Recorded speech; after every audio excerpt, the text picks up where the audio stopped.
매일 성경과 함께하는 오늘의 큐티 시간입니다. 4월 24일 오늘의 말씀은 창세기 30장 1절에서 24절입니다.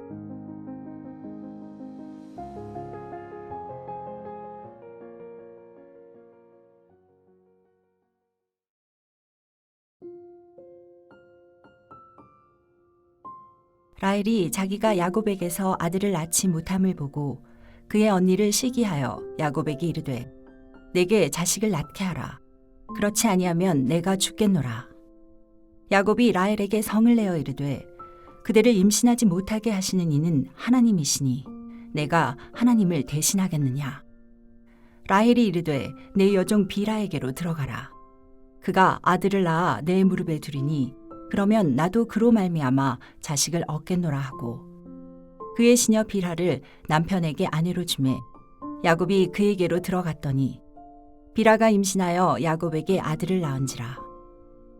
라헬이 이르되 하나님이 내 억울함을 푸시려고 내 호소를 들으사 내게 아들을 주셨다 하고 이로 말미암아 그의 이름을 다니라 하였으며 라헬의 시녀 비라가 다시 임신하여 둘째 아들을 야곱에게 낳음에 라헬이 이르되 내가 언니와 크게 경쟁하여 이겼다 하고 그의 이름을 납달리라 하였더라. 레아가 자기의 출산이 멈춤을 보고 그의 시녀 실바를 데려다가 야곱에게 주어 아내로 삼게 하였더니 레아의 시녀 실바가 야곱에게서 아들을 낳음에 레아가 이르되 복되도다 하고 그의 이름을 가시라 하였으며 레아의 시녀 실바가 둘째 아들을 야곱에게 낳음에 레아가 이르되 기쁘도다 모든 딸들이 나를 기쁜 자라 하리로다 하고 그의 이름을 아셀이라 하였더라. 밀 거둘 때 르우벤이 나가서 들에서 합 한 채를 얻어 그의 어머니 레아에게 드렸더니 라헬이 레아에게 이르되 언니의 아들의 합 한 채를 청구하노라. 레아가 그에게 이르되 내가 내 남편을 빼앗은 것이 작은 일이냐. 그런데 내가 내 아들의 합 한 채도 빼앗고자 하느냐. 라헬이 이르되 그러면 언니의 아들의 합 한 채 대신에 오늘 밤에 내 남편이 언니와 동침하리라 하니라. 저물 때에 야곱이 들에서 돌아오매 레아가 나와서 그를 영접하여 이르되 내게로 들어오라. 내가 내 아들의 합 한 채로 당신을 샀노라. 그 밤에 야곱이 그와 동침하였더라. 하나님이 레아의 소원을 들으셨으므로 그가 임신하여 다섯째 아들을 야곱에게 낳은지라. 레아가 이르되 내가 내 시녀를 내 남편에게 주었으므로 하나님이 내게 그 값을 주셨다 하고 그의 이름을 이사가리라 하였으며 레아가 다시 임신하여 여섯째 아들을 야곱에게 낳은지라. 레아가 이르되 하나님이 내게 후한 선물을 주시도다. 내가 남편에게 여섯 아들을 낳았으니 이제는 그가 나와 함께 살리라 하고 그의 이름을 스불론이라 하였으며 그 후에 그가 딸을 낳고 그의 이름을 디나라 하였더라. 하나님이 라헬을 생각하신지라. 하나님이 그의 소원을 들으시고 그의 태를 여셨으므로 그가 임신하여 아들을 낳고 이르되 하나님이 내 부끄러움을 씻으셨다 하고 그 이름을 요셉이라 하니 여호와는 다시 다른 아들을 내게 더하시기를 원하노라 하였더라. 말씀으로 하루를 여는 묵상의 시간입니다. 오늘은 4월 24일 금요일입니다. 말씀을 통해 하나님의 통치 가운데 살아가는 복된 금요일 되기를 바랍니다. 오늘 본문은 창세기 30장 1절에서 24절까지 말씀입니다. 라헬과 레아의 치열한 전투가 이어집니다. 그럼에도 하나님의 역사는 이어집니다. 야곱의 가정 안에 자녀를 둘러싼 경쟁과 하나님의 개입이 보여집니다. 라헬은 자신에게 자식이 없음을 괴로워하며 야곱에게 불평하고 자신의 여종 비라를 통해 단과 납달리를 얻습니다. 이에 레아도 여종 실바를 주어 갓과 아셀을 낳게 하며 경쟁을 이어갑니다. 이후 레아는 다시 이사갈과 스불론을 낳고 딸 디나도 출산합니다. 라헬은 합한 채 사건을 계기로 남편과 관계를 얻으려 했으며 갈등이 드러납니다. 그러나 결국 하나님이 라헬을 기억하셔서 그의 태를 여시고 아들 요셉을 주십니다. 이 과정 전체는 인간의 계산이나 경쟁 속에서도 하나님의 주권과 계획이 이루어지고 있음을 보여줍니다. 비교하다가 경쟁하고 집착하다가 하나님이 개입하시는 것으로 이어지는 구조입니다. 오늘 본문에서 하나님은 어떤 분이십니까? 하나님은 생명의 주권자이십니다. 레아의 기도를 들으실 뿐 아니라 라헬 또한 기억하시는 분이 하나님입니다. 그들의 상황, 모습이 어떠하든지 하나님은 생명의 주인이심이 드러납니다. 인간의 방법이 아니라 그들 인생의 결과도 주관하시는 분이 하나님입니다.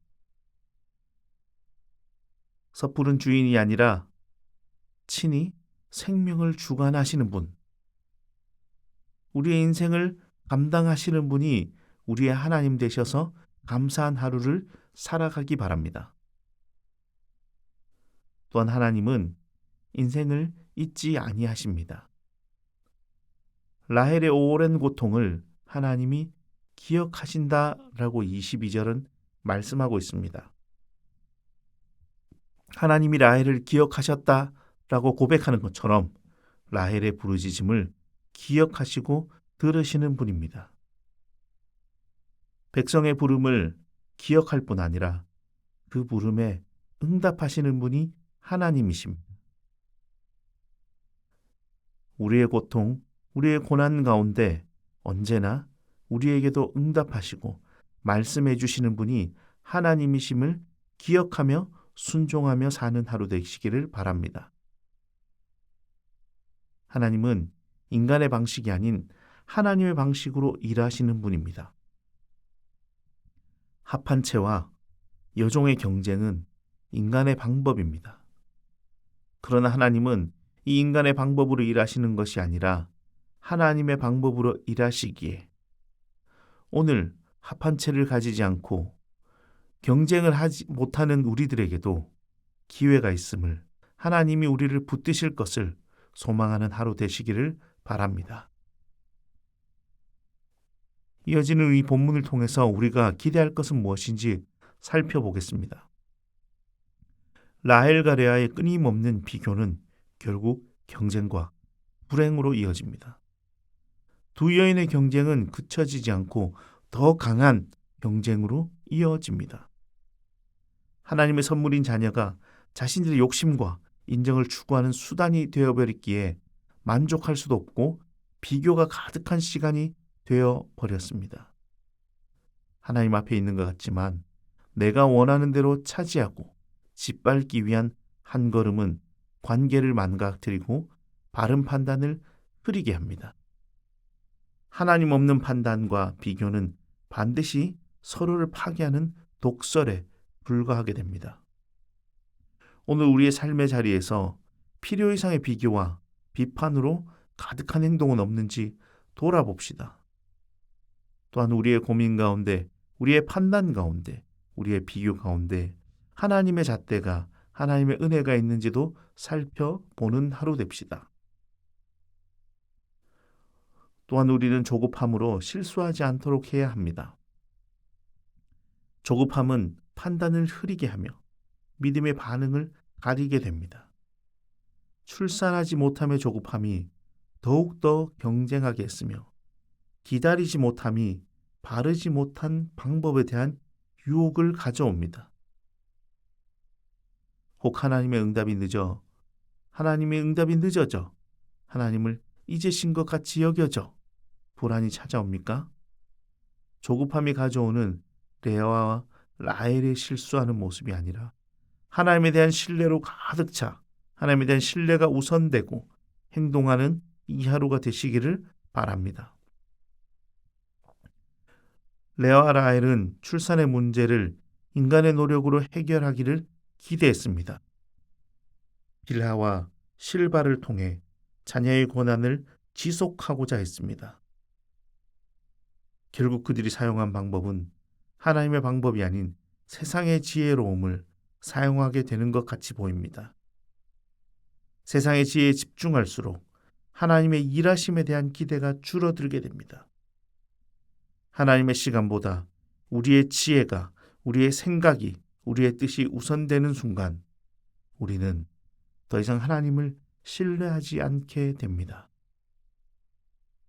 혹 조급함이 우리를 엄습해 온다면 하나님이 지금도 일하고 계셔라고 확신하며 인생의 지혜에 함몰되지 않도록 하나님의 지혜를, 하나님의 일하심을 신뢰하는 하루를 살아가기를 기대합니다.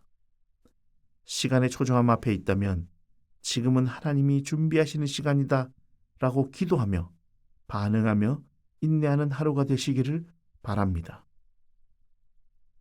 하나님은 인간의 경쟁과 조급함 속에서도 생명을 주관하시며 때가 되면 반드시 기억하고 이루시는 분입니다. 함께 기도하겠습니다.